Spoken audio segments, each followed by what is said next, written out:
केंद्रीय कर्मचारी और 78 लाख से अधिक पेंशनधारकों का इंतजार हुआ खत्म। पीसीएडी की तरफ से दिसंबर माह का सर्कुलर हुआ जारी।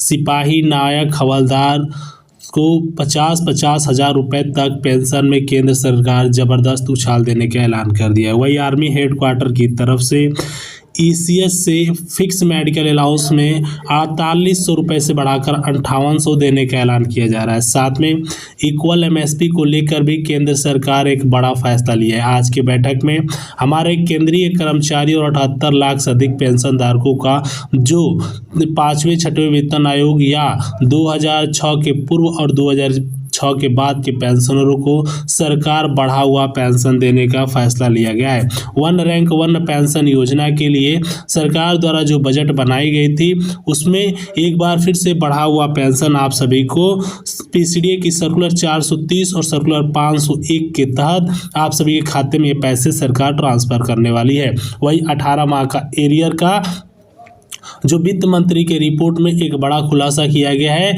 कि हमारे कर्मचारियों को एरियर के लिए पैसा अलॉट कर दिया गया है। सभी बैंकों को भी दिशा निर्देश दे दिया गया है। आज की इस वीडियो के माध्यम से हम आपको सारी जानकारी इस वीडियो में देने वाला हूं। जुलाई से एरियर 5 महीने का जो कि पेंशन बढ़ोतरी पीपीओ के तहत आप सभी को डायरेक्टली खाते में केंद्र सरकार 31 दिसंबर से पहले देने वाली है। वही हमारे कर्मचारियों के लिए बेसिक सैलरी और बेसिक पेंशन रिवीजन को लेकर भी एक बड़ा फैसला लिया गया है। केंद्र सरकार अगर देखा जाए तो सीधे पेंशन में जो पूर्व सैनिक है, जो रिटायरमेंट है, उन सभी को जो दिल्ली का फैसला आया है एएफटी का, उसमें लगभग 2000 रुपये से लेकर 3500 रुपये तक सीधी बढ़ोतरी का फैसला लिया गया है। अब सबसे इम्पोर्टेंट बात यह है क्या हमारे कर्मचारियों का जो 18 माह का एरियर 2,78,924 रुपये और वन रैंक वन पेंशन योजना की जो पैसे रुकी हुई है, केंद्र सरकार इस पर महंगाई भत्ता 56.6 के अनुसार देगी या 53 इस पर अभी वित्त मंत्री ने कोई भी बड़ी जानकारी नहीं दी है। लेकिन आपको बता दें सरकार द्वारा जो डिसीजन लिया जा रहा है 1 जनवरी 2025 से पूरे भारत में वित्त मंत्रालय द्वारा महंगाई भत्ता को 56.6 करने का ऐलान किया गया है, अर्थात 3% और बढ़ा दिया जाएगा। वही सरकार से जब वित्त मंत्रालय द्वारा ये भी डिसीजन लिया जा रहा है कि डीए को बेसिक मर्ज करने की जगह 7वें पे कमीशन में संशोधन कर हर एक कर्मचारियों की बेसिक पेंशन और बेसिक सैलरी केंद्र सरकार रिपीटेशन करने वाली है। अब सबसे बात यह है कम्यूटेशन बहाली और हमारे सैनिकों की छुट्टी को लेकर भी एक बड़ा सूचना जारी हो चुका है। केंद्र सरकार आप सभी को स्पर्श की तरफ से पेंशन भेजने के बाद पूरे भारत में हमारे कर्मचारियों को जो 8वां सीपीसी है और कम्यूटेशन बहाली इस पर पूरी तरीके से रोक लगाने वाली है।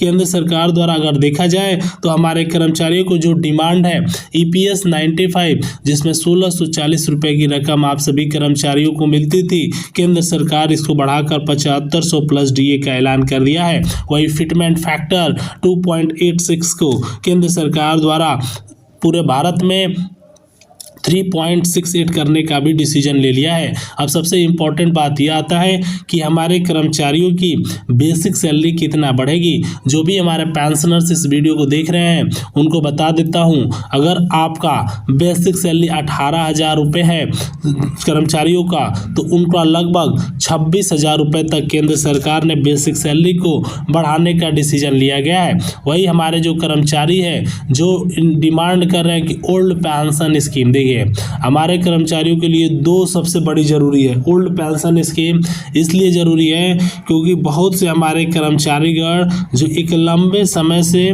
सोच रहे हैं कि केंद्र सरकार अगर एनपीएस यूपीएस ला सकती है तो ओल्ड पेंशन स्कीम को क्यों नहीं ला सकते। इसलिए केंद्र सरकार ओल्ड पेंशन स्कीम भी लागू करने का ऐलान कर दिया है। साथ में अगर बात करें 7 पे कमीशन के अंतर्गत हमारे जो भी पेंशनर्स हैं उन सभी की जो पूरी तरीके से डिमांड है ईपीएस 95 जिसमें 1640 रुपये की 7500 प्लस डीए देने का जो केंद्र सरकार द्वारा डिसीजन लिया गया है, क्या वह पैसा हमारे कर्मचारियों को मिलेगा? तो देखिए, केंद्र सरकार ओल्ड पेंशन स्कीम, जो सबसे ज़्यादा ज़रूरी है हमारे कर्मचारियों को ओल्ड पेंशन स्कीम लागू करने का, वह पूरे भारत में केंद्र सरकार आप सभी को लागू करने का फैसला लेगी। उससे पहले आप सभी की बेसिक पेंशन रिपीटेशन 11,000 रुपये तक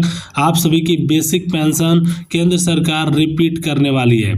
अब सबसे इम्पोर्टेंट बात यह है कि क्या हमारे कर्मचारियों का जो डिमांड है कि बेसिक सैलरी बढ़ाया जाए, तो देखिए 18,000 रुपये जो बेसिक सैलरी है, केंद्र सरकार इसको बढ़ाकर 26,000 रुपये तक केंद्र सरकार डिसीजन लेने वाली है। जो कि हमारे जो पेंशनर्स हैं जो डिमांड कर रहे हैं कि बेसिक पेंशन बढ़ाकर पेंशनरों की जो सैलरी है उसको भी पूरी तरीके से बढ़ाया जाएगा।